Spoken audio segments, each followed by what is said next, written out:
Very good evening. You're watching India Global. I'm Gauri Dwivedi. Let's start the show with headlines this evening.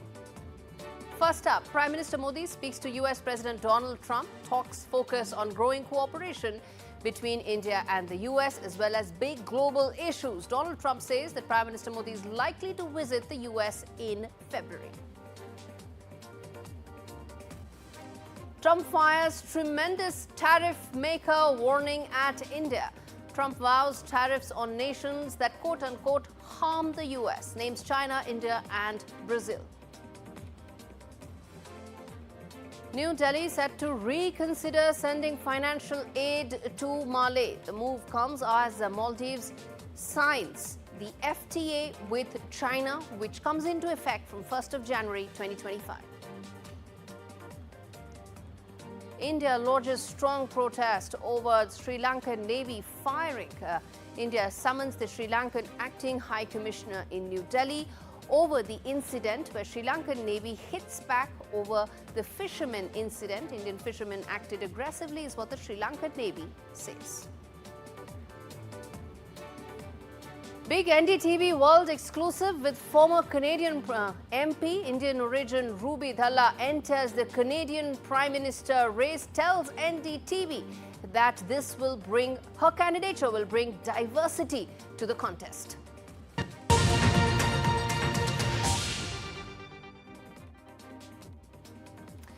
The big story that we are tracking on India Global today, a week after Donald Trump's second presidential inauguration, US President Donald Trump has said that Prime Minister Modi will visit the United States in February.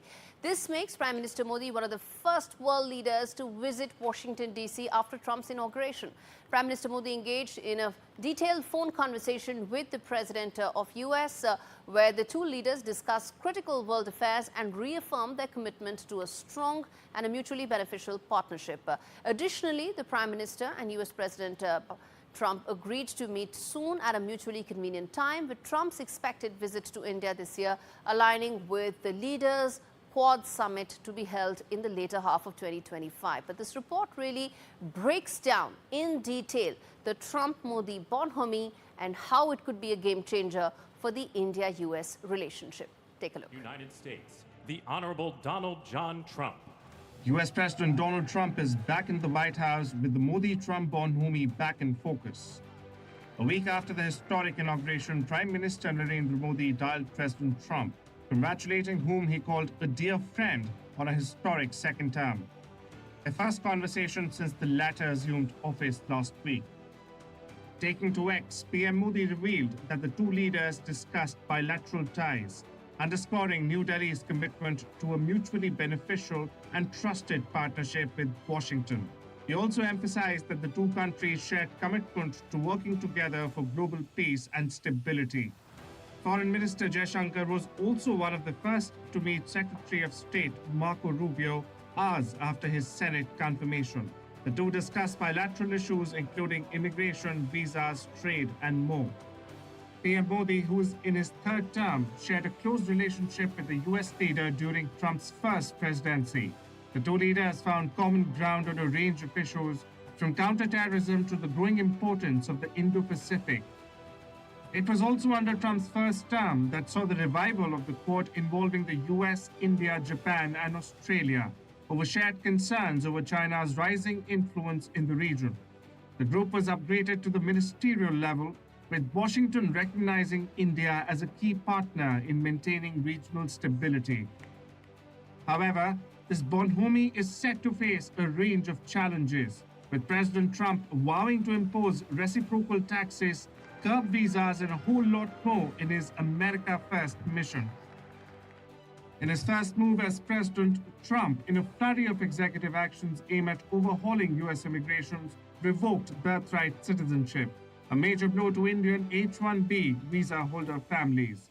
He has also threatened to impose sanctions on Russian oil if the war in Ukraine continues, further impacting India, who remains a major importer of Russian oil. Trade ties saw ups and downs as well during Trump's first term, and this will continue this time round, with the US president threatening to impose reciprocal tariffs to New Delhi, who he called a big abuser of trade. While this dialogue between the democracies in the early days of Trump 2.0 shows positive signs, One will have to wait and watch to see where India-US ties progress. Disha Bagchi for NDTV World. Now, despite the strong India-US relationship, President Trump said that high tariff countries, where he named India along with China and Brazil, said harm America, and that Washington would impose taxes on other countries to bring money into the US. Let's get in Disha Bagchi, my colleague, to really explain the details to this and why it impacts India and the Indian economy. And also listen in to President Trump when he said this in so many words. Tariffs on outside countries and outside people that really mean us harm. They want to, well, they mean us harm, but they basically want to make their country good. Look at what others do. China's a tremendous tariff maker, and India and Brazil and so many countries. And so we're not going to let that happen any longer, because we're going to put America first, always put America first. That's what's going to happen. Hours after Prime Minister Modi and Donald Trump held a telephonic conversation where they discussed a range of issues, including trade. Now, Donald Trump's statement, as you mentioned, calling India one of the high tariff nations, naming India alongside China and Brazil, it reiterates what President Trump has been mentioning throughout the past, throughout his election campaign and since his November victory, that he will impose high tariffs on India among other nations and reciprocal tariffs, in fact. And now, in this particular statement, he mentions that that he's going to impose tariffs on countries who mean harm to America but are trying to do good for their own country and trying to earn money for their own countries. Now, this comes, as I mentioned, roughly hours after US President Donald Trump held a conversation with Prime Minister Modi, where Trump emphasized the need to even out the trade playing field, discussing the fact that India needs to up its defense procurement from the US and, in fact, level the bilateral trade ties, because in the past he has called India one of the big abusers of the trade ties between India and the US, and hence him reiterating the fact that he will in fact impose these trade tariffs brings a little bit of friction in what is otherwise quite a strong relationship between New Delhi and Washington. Now, in his first, range of executive orders, he has yet to impose tariffs on any of the countries that he has mentioned, but it is, we'll have to wait and watch to see what happens on February 1st. Okay, let's get in the guests this evening to talk more about the India-US relationship, what this means, what could be the roadblocks, and what could be the areas of convergence. I have Meera Shankar and Mr. Jayant Krishna with me today to talk more about this. And before I get both of you in, I want to quickly tell our viewers the key points of discussions, the big questions as we put it, which is question number one: will Trump's America First policy hurt India? I mean, he's made it very clear time and again that his entire trade policy is going to center around that. What will it mean for us? The next key question that we are asking is, how will the India-US balance of trade, how will they balance trade ties? Will there be give and take? Will there be an FTA? Which could be areas where there could be some convergence and some meeting of minds. The third key question that we'll be asking is that, well, a lot gets done if the leaders come together and they get along better, because that's when thorny issues have a higher chances of being ironed out. Will that bonhomie come in good play there? And the last question is, how will India tackle those friction points? Remember, there are significant thorny issues, the first and foremost being trade, something that Donald Trump has mentioned again and again. And let's put that out to Meera Shankar, who's a former ambassador of India to the United States. Ma'am, explain to us that, given what Donald Trump has said in so many words, we were taking comfort from the fact that after his inauguration speech, he actually mentioned Canada and Mexico and not India, but that isn't the case anymore. He has spelt out India in that many words. How do you see the India-US relationship from a trade point of view? Look, I think the India-US relationship Ma'am, will you're on not... mute. Sorry. Go ahead, ma'am. Yeah, the India-US trade relationship is not going to be a priority for trade action as far as Trump is concerned, because he will first focus on the US's key trading partners. If you look at India-US trade in both goods and services, it's roughly a little less than $200 billion. It's broadly balanced already. You cannot have a, strict, account for account balance, but it's broadly balanced because India has a small trade surplus, which has varied between $20 billion and $30 billion. And last year it was $32 billion. So it's not such a huge trade surplus that India has with the US, and trade action against us is not likely to address the question of the US deficit, which is hundreds of billions of dollars with their key trading partners such as China, Mexico, Canada. And these will be Trump's priorities, also Europe. India could figure, as I see it, both in terms of a push to get us to buy more US defense equipment, and that Trump has already mentioned. It's possible that as the US steps up energy production of fossil fuels and gas, India may have an opportunity to buy more of that from the US. And there will be an effort to get India to procure more, to increase its purchases from the US. But as long as the overall trade relationship grows, I think that's something that could be, negotiated to mutual benefit. Obviously, we don't want to buy things which we don't need, but there's a whole range of defense equipment, defense technology, security technologies, Yes. which India doesn't require, and that gives you room for Indeed. play. Indeed. Indeed. Let's get in Mr. Jayant Krishna with his opening remarks there as well. He's a senior fellow with the CSIS. Sir, in your assessment, which could be those specific sectors where you see more of those friction points coming out in play, where, well, the trade negotiators on both sides will really have to work their way to get some kind of a common consensus going?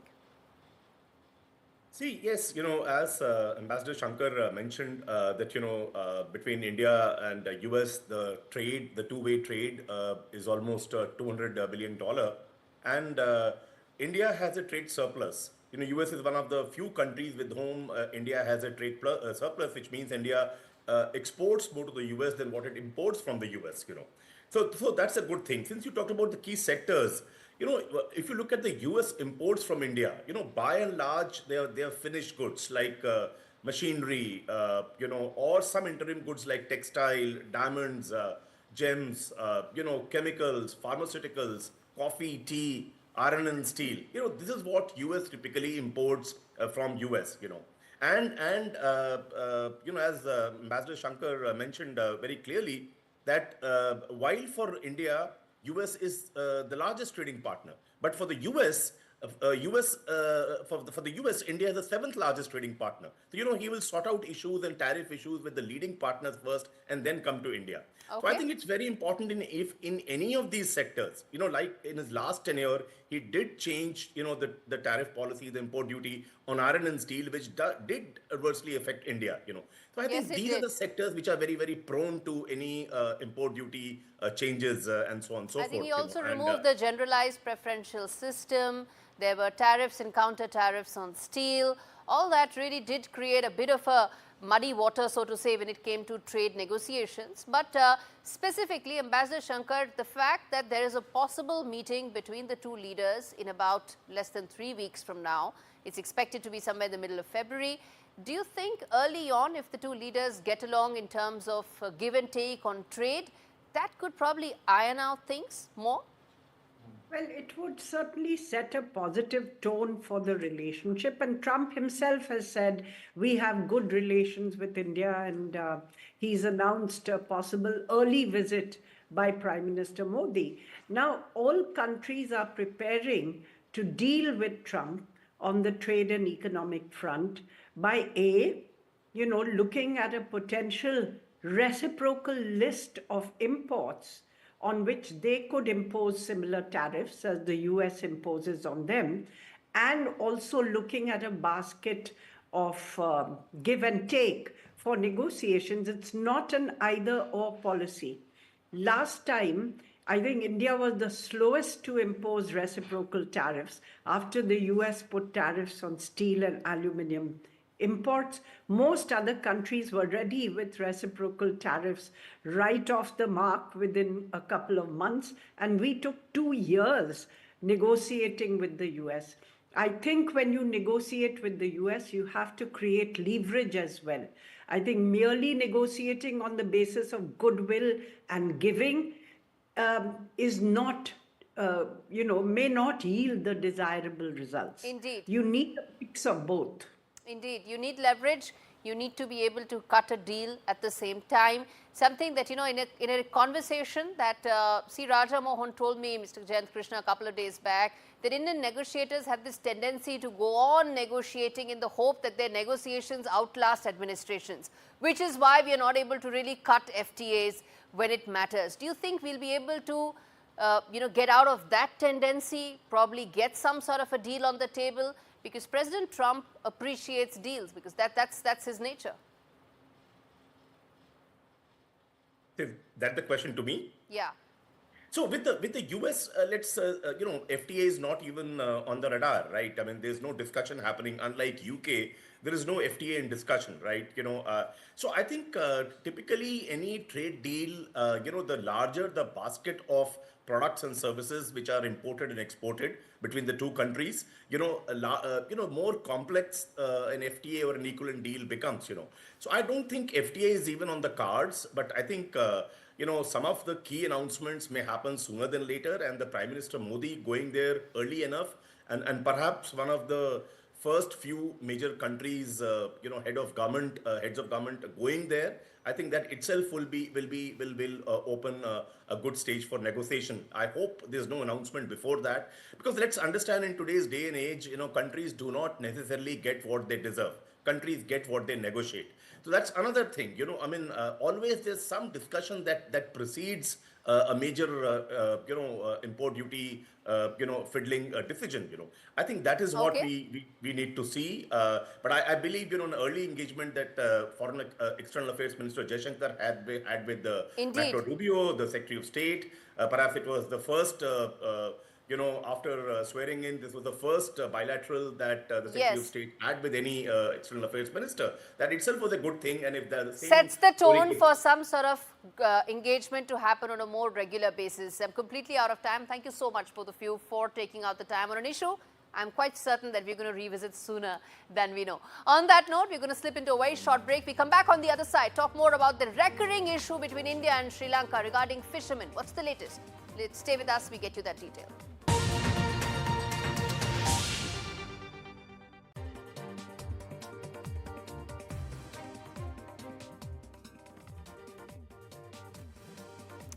Welcome back. You're watching India Global. We now turn our attention to the other big story we are tracking. External Affairs Ministry has summoned the acting High Commissioner of Sri Lanka in New Delhi and launched a strong protest after 5 Indian fishermen sustained injuries, including 2 seriously injured in an incident of firing by the Sri Lankan Navy in the proximity of the Delft Island.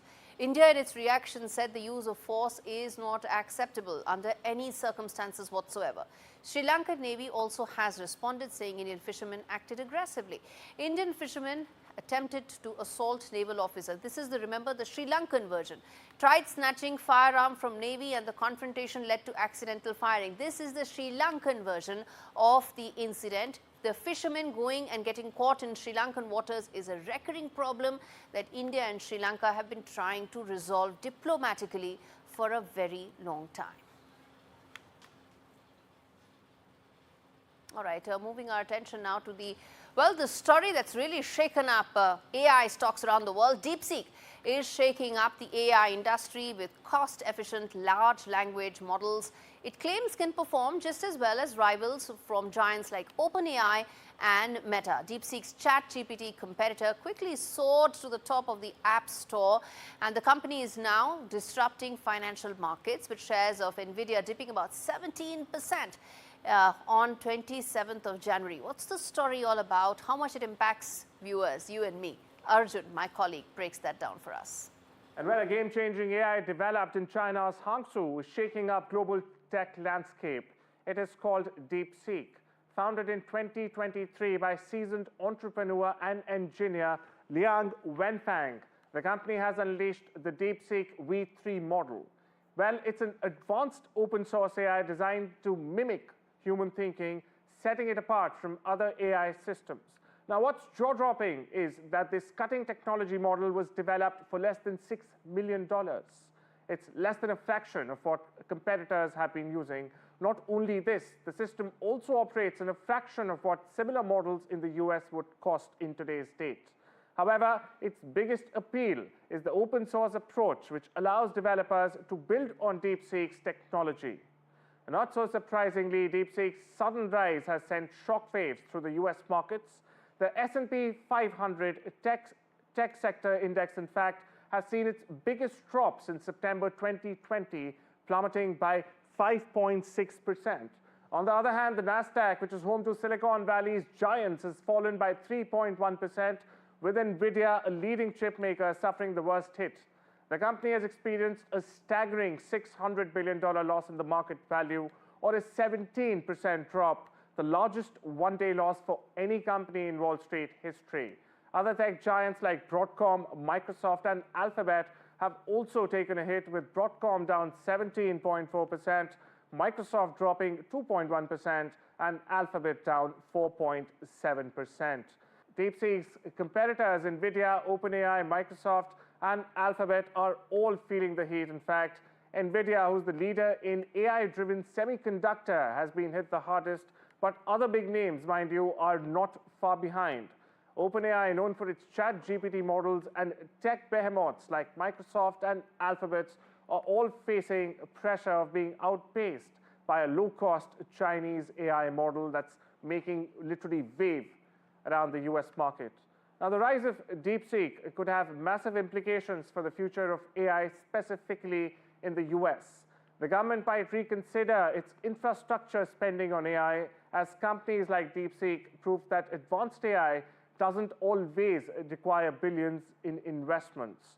Now, there are also growing concerns over user data and privacy concerns, especially with the company's origin being in China. Meanwhile, Donald Trump has already weighed in, calling the release of DeepSeek a quote-unquote a wake-up call for US industries to refocus on winning the AI race. Listen in. All right, on that note, we slip into a very short break. We come back with lots more stories and an exclusive interview with another person throwing their hat in the ring for Canada's Liberal Party. Stay with us.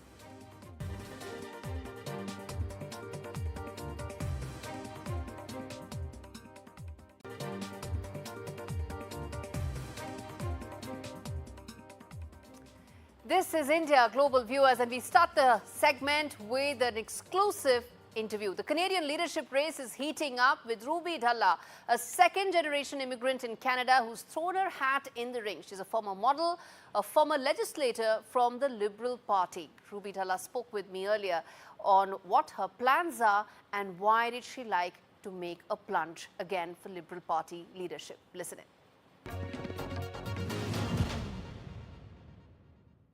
All right, let's get you an exclusive conversation. The Canadian leadership race is heating up, with Ruby Dhalla, a second-generation immigrant in Canada who's thrown her hat in the ring. She's a former model and a former legislator from the Liberal Party. And Ruby Dhalla joins me live to talk about her leadership bid as well.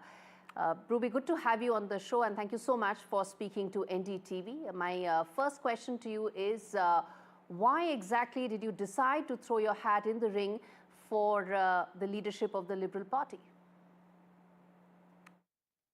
I think it was very important to have diversity within our party, and also to have diversity in the debate in our country in Canada, It will be the first time that a woman of color and that someone from an immigrant community will be running to become Canada's Prime Minister.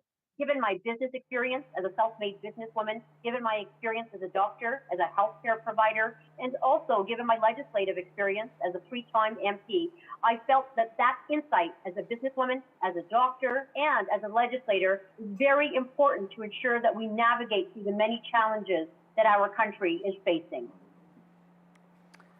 You mentioned challenges that Canada is facing right now. What, according to you, are the main issues for the Canadian people?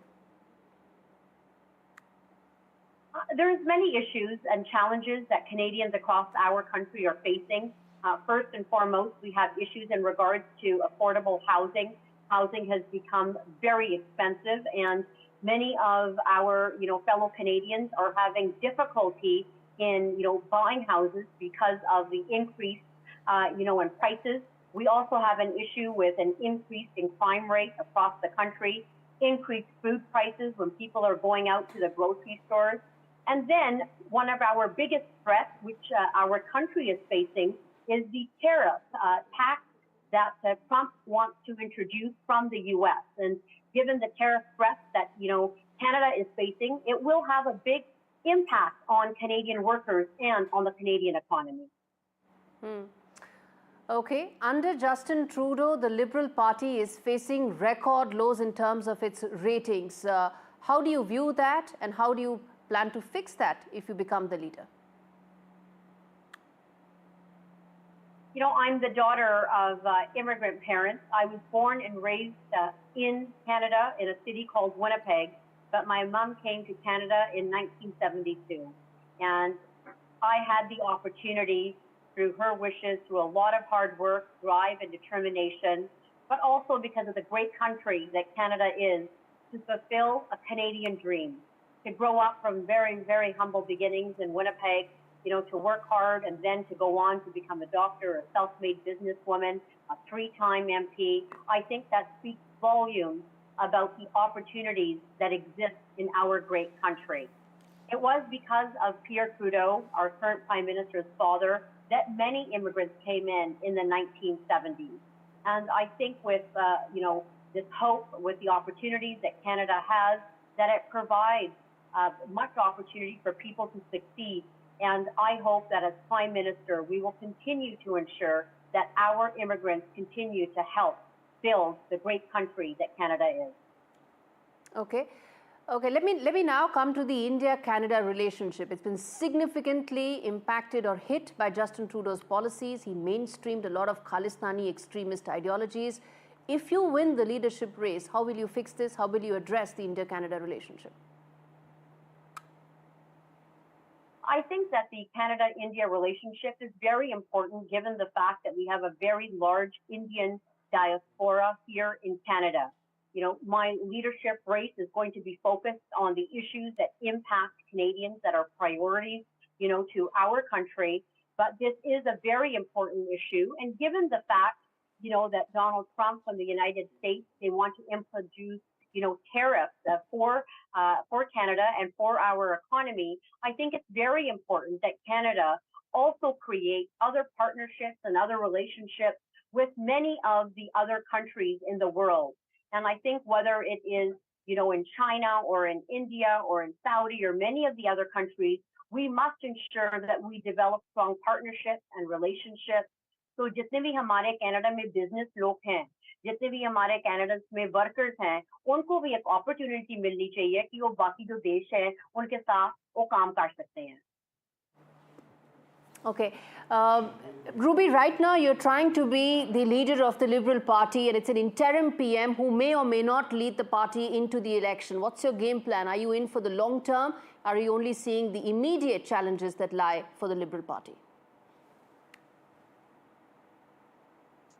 हमारा जो as a businesswoman, हमारा जो plan होता है, we always have a short-term plan in business and we always have a long-term plan in business. जो भी लोग हैं, जिसको भी हमारी story का मालूम है, उनको ये मालूम होगा कि I was 14 years old when I started with the Liberal Party, and many years later, I became elected as a member of parliament, not once, not twice, but 3 times. And जब मैं elect हुई थी, हमने एक history काम की थी because I was the first woman of Indian origin to ever get elected, in the Western world. And abhi dekhte hain, I have dedicated so much of my life to public service and to people. And ye jo hamara, humne initiative liya hai to run as the leader for the Liberal Party, but also to become Canada's next Prime Minister. This is a long-term plan to ensure that I continue to work with Liberals all across Canada to rebuild our party and to ensure that we rebuild our great country. And hamara jo campaign ka slogan hai, it is Canada's comeback starts now. Okay. Ruby, that's a very interesting slogan. And finally, as we wrap this up, I must ask you that the Conservative Party, led by Pierre Poilievre, is saying that under Justin Trudeau's leadership, Liberal Party caused enormous damage to the Canadian society, economy, and at large. How will you address that if you become the leader of the Liberal Party? Hamara jo platform hai, we have a number of different initiatives. So some of them I have shared with you, whether it's on the issue of housing, on reducing crime, of ensuring that we reduce, food prices across this country. But hamara jo taxation ka system hai Canada mein, I also want to ensure that we make it more competitive. So जो हमारे youth है, जो कोई business शुरू करना चाहते हैं, जो हमारे entrepreneurs हैं, जिनके पास business है, whether it's a small or medium-sized business, हम एक competitive economy बनाना चाहते हैं जिसमें हमारा जो tax structure है, it is able to compete and it actually helps and supports businesses and entrepreneurs and the young people of our country. जो हमारा taxation structure जो है, competitive होगा, इसमें क्या होगा कि जो हमारे entrepreneurs हैं, business वाले लोग हैं, youth हैं, they will be able to compete not only here in Canada but all across the world. And मैंने काफी international level में भी काम किया है, and I think it is very important that we bring Canada back, to the country that was very respected on the world stage, that we work with our international countries to ensure that we continue to build great partnerships and great relations.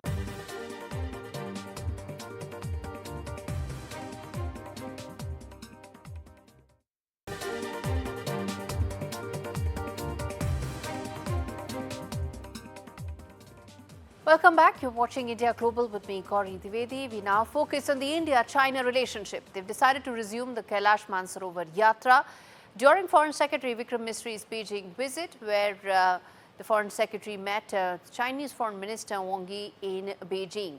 And he said that India and China should seize the opportunity, meet each other halfway. India and China should meet each other halfway and commit themselves to mutual understanding rather than mutual suspicion. That's what the Chinese readout said after the meeting that took place where Foreign Secretary Vikram Misri is on a 2-day visit for talks. Remember, there's been a bit of a thaw, but the issue related to trust remains.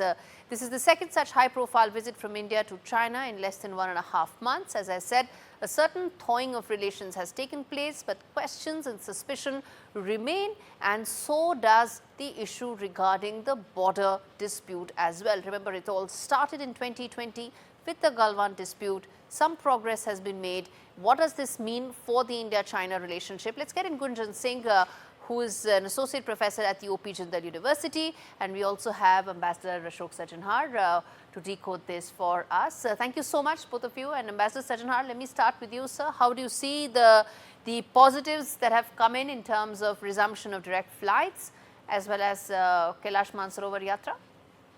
Yes, thank you very much, Gauri. As you said, it is positives. It is an important step, but it's a small step. And also the point that you raised about the trust, I think trust will be very long in coming. So we have to move very slowly. We have to, take these baby steps to begin with. We are trying to get back to the relationship as it existed in April 2020, because we've got the status quo ante in terms of patrolling of our troops on the forward areas. We have more or less got the disengagement done. But after that, there is the whole process of de-escalation and the troops moving back. so that there is peace and tranquility on the border. So it's a long way, and as again you very rightly said, there was no discussion, there's no mention of the border. Border is issue still is outstanding, and that will take a long time. So I think as far as trust is concerned, that is not a word I would like to use as far as relations with China are concerned. Okay. It will take a long time. Gunjan Singh, you want to come in there in terms of how do you see the India-China relationship one step forward? Yes, I think that has been the basic term used or adjective used. It's one step forward, but there's always been two steps backwards. In this sense, we can see it as a one step forward. As Sajjan has also said, these are baby steps. These things have been in discussion for a long time. April 2020, things have derailed since then. The talks on resumption of direct flights, the Mansarovar Yatra, the sharing of hydrological data, all these. No, but you know, this also builds into the people-to-people ties, really, Gunjan. This builds into the people-to-people ties. Efforts are being made to sort of, you know, try and put them in separate compartments, which is one is the trade part, second is the people-to-people, and third is the border dispute, which remains a thorny issue, isn't it?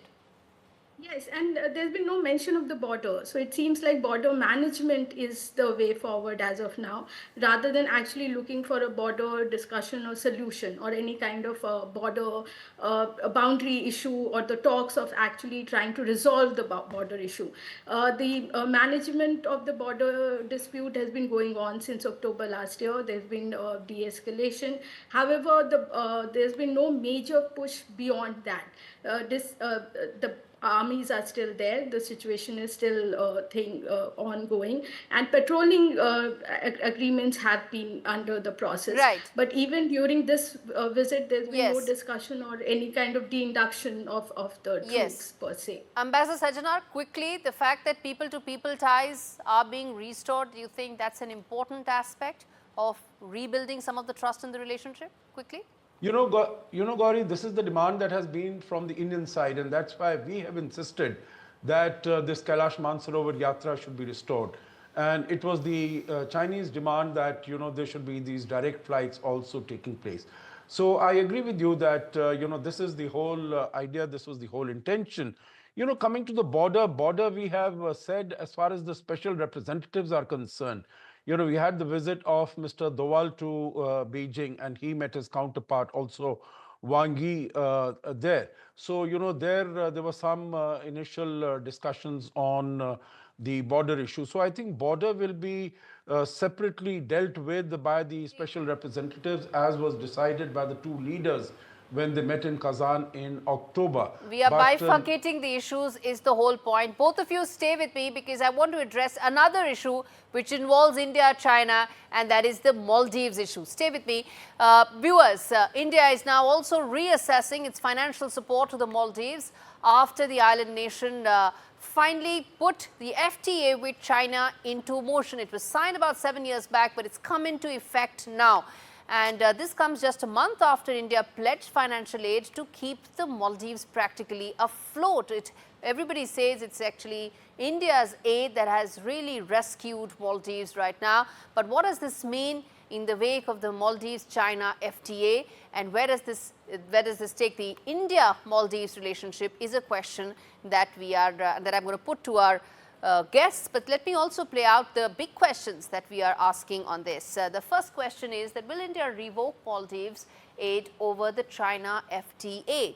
The second question that we are going to ask to our panelists is that fresh friction. Remember, it's been a very testy relationship between India and the Maldives, and will this add to the friction between the two sides? The other key question that we are putting out is how will India regain influence over this region, something that it's been competing with China over. Let's get in both Ambassador Sajjanar and Gunjan back with me. Gunjan, you want to come in there in terms of the India-Maldives relationship back and forth. Mohammad Muizzu came to India, he's got a rescue package, but well, he's also going around shopping for the best deal in the market, isn't he? Yes, and India did play a key role in almost helping bail out Maldives. I think in October, almost $760 million were committed. Cash exchange were thing released out. India also helped Maldives start trading in Indian currency. However, the FTA talks with China were, I think, on since 2018 or before that, and they've announced that the FTA is now is resumed, and China, Maldives had signed an FTA, which definitely puts India-Maldives relations a little bit again on a frosty issue. The relationship had started in a very adverse way, I should say, and then things did improve. Maldives did seem to India works, or the diplomatic maneuverings did work. Yes. Maldives-India relations were seen as moving up front, moving upscale at least. But we also know that Foreign Minister Wang Yi did visit Maldives last month, and Yes. it seems that that would have been some indication that China was keen Before I get in, on signing the Ambassador FTA. Sajjanar as well, let me quickly tell our viewers why this is important. The India-Maldives trade relationship, and then we also talked about the Maldives-China relationship. The trade between the two sides, that is India and Maldives, has grown from about $126 million in 2010 to about $485 million in 2022. As far as the China-Maldives relationship is concerned, that has grown from about less than 60 million. Remember, they were half of India in 2010 to about $562 million, a little more than India. So it's not like that China has completely come and overtaken the Maldives trade relationship, and India doesn't have a skin in the game, Ambassador Sajjanar, which is why it's so important that what should be India's next moves will really determine its influence in the region. Yeah, you're right, Gauri. You asked three questions. So, if you permit, I will, Sure. if I remember them correctly, I will respond to them. Number one, you said, will India revoke its aid to the Maldives as a result of this FTA? No, I don't think it will. Will it have a very significant adverse impact as far as India-Maldives relations? We will have a conversation with Maldives, but we are not going to sort of, in any way rock the boat. Our position has always been, Gauri, that our neighboring countries, and they will try to get the best deal. And if they are getting the best deal as far as trade is concerned, as long as it does not impinge on my core security concerns, I don't have much of a problem. What I need to do is I need to focus on my own strengths. And I have huge strength as far as Maldives is concerned because Yes. it's my neighbor. There are imperatives of, interdependency between neighboring countries, and Maldives have tried a great deal. It tried to go to Turkey, it tried to go to Singapore, it tried to go to UAE. Nothing succeeded. Nothing will succeed. India is the only country, whether it is for trade, whether it is for medical tourism, or many of the other aspects that Maldives needs. So I think India needs to nurture this relationship, which we are going to. We will, of course, keep a very close eye as far as, what China is doing in our neighborhood. Let's face it, I think even as far as Bangladesh is concerned, during Sheikh Hasina's time, it had very close ties, even defense ties Yes. with China. So I know where, India recognizes where our strengths are, and we will continue to focus on that. We are not going to be sort of, deterred by any of these issues. We'll keep a close watch, but that's about it for the time being. Indeed. Thanks much, Gunjan Singh and Ambassador Sajjanar, for really breaking that down. And it's not just Maldives, it's Sri Lanka, Bangladesh, Maldives, all put together, where we need to ensure that the trade and the economic relationship continues to stay balanced and in our favor. Thank you so much. And on that note, viewers, we now turn our attention, well, to the fashion segment that we keep getting for you. Indian designer Rahul Mishra makes a stunning return to Paris Couture Week with his 37-look collection. It's called the Pale Blue Dot. It's named after Carl Sagan's famous reflection on Earth's place in the universe. Mishra's collection honors our planet while exploring deeper themes of life, loss and human connection. The concept is deeply personal, born from his own experience with the passing of his fathers. NDTV's Mang Chaudhary brings this report for you. The most prestigious fashion week has kicked off in the French fashion capital. Paris Haute Couture Week sees the best of the fashion world. Most artistic expression through the medium of clothes. At this wearable art extravaganza, our very own ace Indian designer Rahul Mishra presented his collection last night, titled The Pale Blue Dot, after Carl Sagan's essay. The collection and mood was darker than Mishra's usual bright and lively lines. The 37-look collection saw some of designer's older motifs and surface work, with city skyscape and Mother Nature's strong influence. Dramatic peekaboo-style silhouettes in blacks and gold. Mishra's core design team has given us exclusive information that over 100 hand embroiderers and a tailoring team of 26 people have worked on this fabulous line. The casting was at par with the collection, where model Coco Rocha opened the show with a gigantic geometric black cape. Drag artist Miss Fame sashayed in a backless gold dress, and fashion fanatic Jordan Roth extravagantly walked in a piece laden with crow motifs. Model Deborah Shaw closed the show in a powerful gold-fringed blazer look. Overall, the music was loud, the lights were low, and once again Rahul Mishra made a mark in Paris, displaying the impeccable Indian craftsmanship that his label is known for. All right, on that note, we wrap this edition of India Global. Thanks so much for watching.